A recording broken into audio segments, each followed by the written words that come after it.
नमस्कार। किस्सा गोई के YouTube चैनल पे आपका स्वागत है। हिंदी में एक से बढ़कर एक कहानियां लिखी गई हैं, जिनमें से कुछ को क्लासिक का दर्जा प्राप्त है। ऐसी ही क्लासिक कहानियों की सीरीज में हम आज लेकर आए हैं आचार्य शिवपूजन सहाय की प्रसिद्ध कहानी माता का आंचल। जहाँ लड़कों का संग तहाँ बाजे मृदंग, जहाँ बुढ़ों का संग तहाँ खर्चे का तंग। हमारे पिता तड़के उठकर निबट नहाकर पूजा करने बैठ जाते थे। हम बचपन से ही उनके अंग लग गए थे।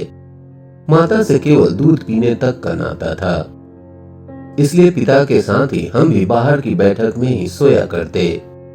वह अपने साथ ही हमें भी उठाते और साथ ही नहला धुलाकर पूजा पर बिठा लेते। हम भभूत का तिलक लगा देने के लिए उनको दिक करने लगते थे। कुछ हंसकर, कुछ झुंझलाकर और कुछ डांटकर वो हमारे चौड़े लीलाट में त्रिपुंड कर देते थे। हमारे लीलाट में भभूत खूब खुलती थी। सिर में लंबी लंबी जटाएं थीं। भभूत रमाने से हम खासे बमभोला बन जाते थे।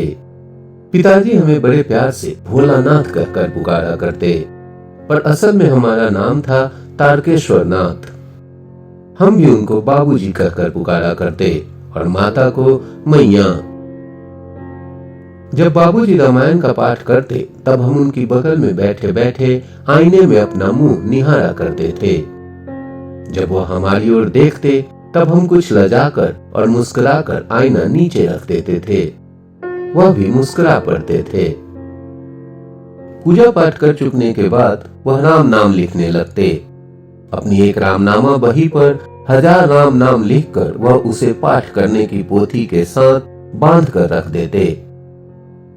फिर 500 बार कागज के छोटे छोटे टुकड़ों पर राम नाम लिखकर आटे की गोलियों में लपेटते और उन गोलियों को लेकर गंगा जी की ओर चल पड़ते थे। उस समय भी हम उनके कंधे पर विराजमान रहते थे।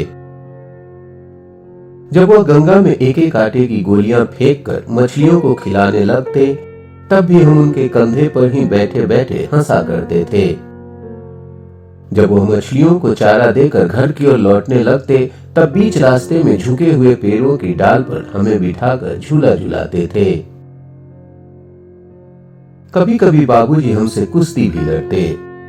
वह शिथिल होकर हमारे बल को बढ़ावा देते और हम उनको पछाड़ देते थे। वह उतान पर जाते और हम उनकी छाती पर चढ़ जाते थे।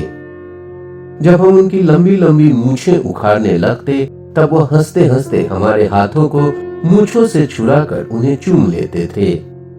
फिर जब हमसे खट्टा और मीठा चुम्मा मांगते, तब हम बारी बारी कर अपना बायां और दाहिना गाल उनके मुंह की ओर फेर देते थे। बाएं का खट्टा चुम्मा लेकर जब वह दाहिने का मीठा चुम्मा लेने लगते, तब अपनी दाढ़ी या मूछ हमारे कोमल गालों पर गड़ा देते थे। हम झुंझलाकर फिर उनकी मूछें नोचने लग जाते थे। इस पर वह बनावटी रोना रोने लगते और हम अलग खड़े खड़े खिलखिलाकर हंसने लग जाते थे।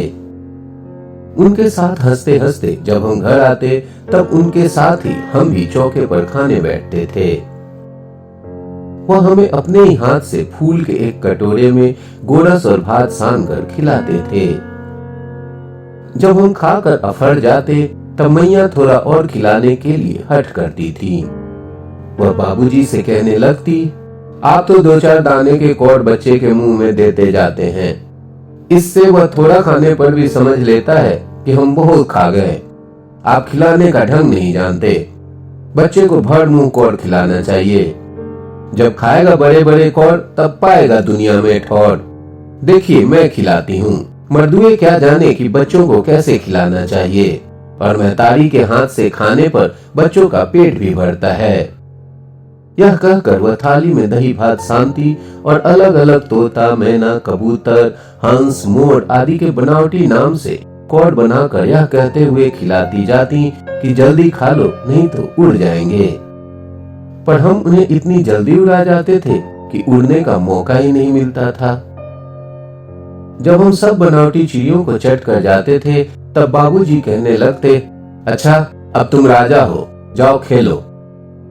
बस हम उठकर उछलने कूदने लगते थे। फिर रस्सी में बंधा हुआ काठ का घोड़ा लेकर नंग धरंग बाहर गली में निकल जाते थे। जब कभी मैया हमें अचानक पकड़ पाती तब हमारे लाख छटपटाने पर भी एक चुल्लू कड़वा तेल हमारे सिर पर डाल ही देती थी। हम रोने लगते थे और बाबूजी उस पर बिगड़ खड़े होते, पर वह हमारे सिर में तेल बोत कर हमें उबट कर ही छोड़ती थी। फिर हमारी नाभि और लिलार में काजल की बदी लगाकर चोटी गूंथती और फिर उसमें फूलदार लट्टू बांधकर रंगीन कुर्ता टोपी पहना देती थी। हम खासे कन्हैया बनकर बाबूजी की गोद में सिसकते सिसकते बाहर आते थे। बाहर आते ही हमारी बाट जोहने वाले बालकों का एक झुंड मिल जाता था। हम उन खेल के साथियों को देखते ही सिसकना भूलकर बाबूजी की गोद से उतर पड़ते और अपने हमजोलियों के दल में मिलकर तमाशे करने लग जाते थे। तमाशे भी ऐसे वैसे नहीं, तरह तरह के नाटक। चबूतरे का एक कोना ही नाटक घर बनता था। बाबूजी जिस छोटी चौकी पर बैठकर नहाते थे वही रंगमंच बनती। उसी पर सरकंडे के खंभों पर कागज का चांदोआ तान कर मिठाइयों की दुकान लगाई जाती। उसमें चिलम के खोचे पर कपड़े के थालों में ढेले के लड्डू, पत्तों की पूरी कचौड़ियां, गीली मिट्टी की जलेबियां, फुलटे घड़े के टुकड़ों के बताशे आदि मिठाइयां सजाई जाती। ठीकरों के बटखरे और जस्ते के छोटे छोटे टुकड़ों के पैसे बनते। हम ही लोग खरीदार और हम ही लोग दुकानदार। बाबूजी भी 2-4 गोरखपुरिये पैसे खरीद लेते थे। थोड़ी देर में मिठाई की दुकान बढ़ाकर हम लोग घरौंदा बनाते थे। धूल की मेड़ दीवार बनती और तिनकों का छप्पर, दातुन के खंबे, दिया सलाई की पेटियों की किवाड़, घड़े के मुहड़े की चूल्हा चक्की, दिए की कड़ाही और बाबूजी की पूजा वाली आचमनी कलछी बनती थी। पानी के घी, धूल के पिसान और बालू की चीनी से हम लोग ज्योनार तैयार करते थे। हम ही लोग ज्योनार करते थे और हम ही लोगों की ज्योनार बैठती थी। जब पंगत बैठ जाती थी तब बाबूजी भी धीरे से आकर पांत के अंत में जीमने के लिए बैठ जाते थे। उनको बैठते देखते ही हम लोग हंसकर और घरौंधा बिगाड़ कर भाग चलते थे। वह भी हंसते हंसते लोटपोट हो जाते और कहने लगते, फिर कब भोज होगा भोलानाथ। कभी कभी हम लोग बारात का भी जुलूस निकालते थे। कनस्तर का तंबूरा बजता, अमोले को घिसकर शहनाई बजाई जाती, टूटी चूहेदानी की पालकी बनती। हम समधी बनकर बकरे पर चढ़ लेते और चबूतरे के एक कोने से चलकर बारात दूसरे कोने में जाकर दरवाशे लगती थी। वहां काठ की पटरियों से घिरे, गोबर से लीपे, आम और केले की टहनियों से सजाए हुए छोटे आंगन में कुल्हिए का कलसा रखा रहता था। वहीं पहुंचकर बारात फिर लौट आती थी। लौटने के समय खटोली पर लाल ओहार डालकर उसमें दुल्हन को चढ़ा लिया जाता था। लौट आने पर बाबूजी ज्यों ही ओहार उघाड़ कर दुल्हन का मुंह निरखने लगते त्यों ही हम लोग हंसकर भाग जाते। थोड़ी देर बाद फिर लड़कों की मंडली जुट जाती थी। इकट्ठा होते ही राय जमती कि खेती की जाए। बस चबूतरे के छोर पर घिरनी गर जाती और उसके नीचे की गली कुआं बन जाती थी। मूंछ की बटी हुई पतली रस्सी में एक चुक्कर बांध गराड़ी पर चढ़ाकर लटका दिया जाता और 2 लड़के बैल बनकर मोट खींचने लग जाते। चबूतरा खेत बनता, कंकड़ बीज और ठेंगा हल जुआठा। बड़ी मेहनत से खेत जोए बोए और पटाए जाते।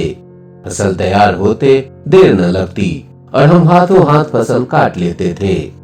काटते समय गाते थे, ऊंच नीच में बई कियारी, जो उपजी सो भई हमारी। फसल को एक जगह रखकर उसे पैरों से रौंद डालते थे। कसोड़े का सूप बनाकर ओसाते और मिट्टी की दिए के तराजू पर तौलकर राशि तैयार कर देते थे।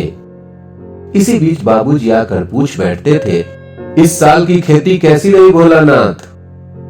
बस फिर क्या, हम लोग ज्यों का त्यों खेत खलिहान छोड़कर हंसते हुए भाग जाते थे। कैसी मौज की खेती थी। ऐसे ऐसे नाटक हम लोग बराबर खेला करते थे।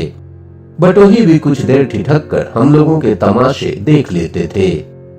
जब कभी हम लोग ददरी के मेले में जाने वाले आदमियों का झुंड देख पाते तब कूद कूद कर चिल्लाने लगते थे, चलो भाइयों ददरी सत्तू पिसान की मोटरी। अगर किसी दूल्हे के आगे आगे जाती हुई वो हारदार पालकी देख पाते तब खूब जोर शोर से चिल्लाने लगते थे, रहरी में रहरी पुरान रहरी, डोला के कन्या हमार में हरी। इसी पर एक बार बुढ़े वर ने हम लोगों को बड़ी दूर तक खदेड़ कर ढेलों से मारा था। उस खसूट खबीस की सूरत आज तक हमें याद है। न जाने किस ससुर ने वैसा जमाई ढूंढ निकाला था। वैसा घोड़ मुहा आदमी हमने कभी नहीं देखा। आम की फसल में कभी कभी खूब आंधी आती है। आंधी के कुछ दूर निकल जाने पर हम लोग बाग की ओर दौड़ पड़ते थे।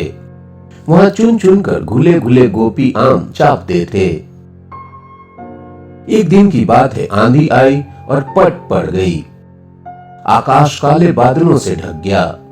मेघ गरजने लगे, बिजली कौंधे और ठंडी हवा सनसनाने लगी। पेड़ झूमने लगे और जमीन चूमने लगे। हम लोग चिल्ला उठे, एक पैसा की लाई बसार में छितराई, बरखा उधरे बिलाई। लेकिन बरखा न रुकी और भी मूसलाधार पानी होने लगा। हम लोग पेड़ों की जड़ से धर से सट गए, जैसे कुत्ते के कान में अठें चिपक जाती है। मगर बरखा जमी नहीं, थम गई। बरखा बंद होते ही बाग में बहुत से बिच्छू नजर आए। हम लोग डर कर भाग चले। हम लोगों में बैजू बड़ा ढीठ था। संयोग की बात, बीच में मुसन तिवारी मिल गए। बेचारे बुढ़े आदमी को सूझता कम था। बैजू उनको चिढ़ा कर बोला, बुढ़वा बेईमान मांगे करेला के चोखा। हम लोगों ने भी बैजू के सुर में सुर मिलाकर यही चिल्लाना शुरू किया। मुसन तिवारी ने बेतहाशा खदेड़ा। हम लोग तो बस अपने अपने घर की ओर आंधी हो चले। जब हम लोग न मिल सके तब तिवारी जी सीधे पाठशाला में चले गए। वहां से हमको और बैजू को पकड़ लाने के लिए 4 लड़के गिरफ्तारी वारंट लेकर छूटे। इधर ज्यों ही हम लोग घर पहुंचे त्यों ही गुरुजी के सिपाही हम लोगों पर टूट पड़े। बैजू तो 9-2-11 हो गया, हम पकड़े गए। फिर तो गुरुजी ने हमारी खूब खबर ली। बाबूजी ने यह हाल सुना। वह दौड़े हुए पाठशाला में आए। गोद में उठाकर हमें पुचकारने और फुसलाने लगे। पर हम दुलारने से चुप होने वाले लड़के नहीं थे।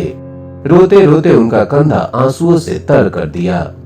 वह गुरुजी की चिचौड़ी करके हमें घर ले चले। रास्ते में फिर हमारे साथी लड़कों का झुंड मिला। वे शोर से नाचते और गाते थे, माई पकाई गरम गरम पुआ, हम खाई पुआ, ना खेलब जुआ। फिर क्या था, हमारा रोना धोना भूल गया। हम हट करके बाबूजी की गोद से उतर पड़े और लड़कों की मंडली में मिलकर लगे वही तान सुर अलापने। तब तक सब लड़के सामने वाले मकई के खेत में दौड़ पड़े। उसमें चिड़ियों का झुंड चल रहा था। वे दौड़ दौड़ कर उन्हें पकड़ने लगे, पर एक भी हाथ न आई। हम खेत से अलग ही खड़े होकर गा रहे थे, राम जी की चिड़ई राम जी का खेत, खा लो चिड़ई भर भर पेट। हमसे कुछ दूर बाबूजी और हमारे गांव के कई आदमी खड़े होकर तमाशा देख रहे थे और यही कहकर हंसते थे कि चिड़िया की जान जाए लड़कों का खिलौना। सचमुच लड़के और बंदर पराई पीर नहीं समझते। एक टीले पे जाकर हम लोग चूहों के बिल से पानी उलीचने लगे। नीचे से ऊपर पानी फेंकना था। हम सब थक गए। तब तक गणेश जी के चूहे की रक्षा के लिए शिव जी का सांप निकल आया। रोते चिल्लाते हम लोग बेतहाशा भाग चले। कोई औंध गिरा, कोई अंडा चिट, किसी का सिर फूटा, किसी के दांत टूटे, सभी गिरते पड़ते भागे। हमारी सारी देह लहूलुहान हो गई। पैरों के तलवे कांटों से छलनी हो गए। हम एक सुर से दौड़ते हुए आए और घर में घुस गए। उस समय बाबूजी बैठक के ओसारे में बैठकर हुक्का गुड़गुड़ा रहे थे। उन्होंने हमें बहुत पुकारा, पर उनकी अनसुनी करके हम दौड़ते हुए मैया के पास ही चले गए। जाकर उसी की गोद में शरण ली। मैया चावल अमनिया कर रही थीं। हम उसी के आंचल में छिप गए। हमें डर से कांपते देखकर वह शोर से रो पड़ी और सब काम छोड़ बैठी। अधीर होकर हमारे भय का कारण पूछने लगी। कभी हमें अंग भर कर दबाती और कभी हमारे अंगों को अपने आंचल से पोंछकर हमें चूम लेती। बड़े संकट में पड़ गईं। झटपट हल्दी पीसकर हमारे घाव पर थोपी गई। घर में कोहराम मच गया। हम केवल धीमे सुर में सा सा कहते हुए मैया के आंचल में लुके चले जाते थे। सारा शरीर थर थर कांप रहा था। रोंगटे खड़े हो गए थे। हम आंखें खोलना चाहते थे पर वे खुलती न थीं। हमारे कांपते हुए होठों को मैया बार बार निहार कर रोती और बड़े लाड से हमें गले लगा लेती थी। इसी समय बाबूजी दौड़े आए। आकर झट हमें मैया की गोद से अपनी गोद में लेने लगे। पर हमने मैया के आंचल की प्रेम और शांति के चंदोवे की छाया न छोड़ी।